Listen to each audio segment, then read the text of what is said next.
Anong gasoline station? Gas? Jobs gasoline station ng Naga. Ayan. Pag napunta tayo dyan. Nang Milaor po. Nang Milaor. Milaor, Naga. Parang Camarines. Ilan po ang gasolinahan niyo, ma'am? Isa lang po. Tingnan nyo, galing pa silang Naga, may-ari ng gasoline station. Ngayon, magninegosyo siya ng water station. Watermax, powered by Watermax. At package 9 yung kanyang binili. Yan. Thank you po. Thank you so much po, ma'am. Thank you, sir. Ayan. Thank you. Siya po yung CEO. Napaka-humble, ayaw magpakilala. Tera po ako. Tindera ng gasolina. Ayan. Sila sir naman, galing pa silang ano. Saan ka galing, boss? Cagayan. Cagayan. Ito, Agayan naman to, bossing. Salamat. Thank you to your service, brother. Isa po siyang... Please po. Ayan. PNP Maritime. Yun.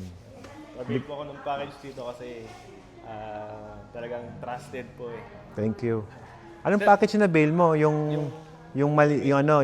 millennial. Oo. Nice, thank you. Pwede ko po bang sabihin yung bili po kayo kung kailangan nyo po ng mga abono, agri-supply. Ayan, no?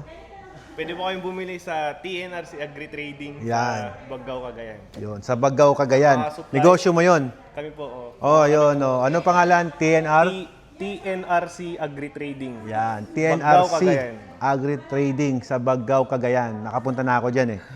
Ang layo ng Baggao, boss, no? Sobrang Naligaw pa ako, yung Peña Blanca sa kabilang side. Sa kabilang di ba? Oh, alam ko yan eh.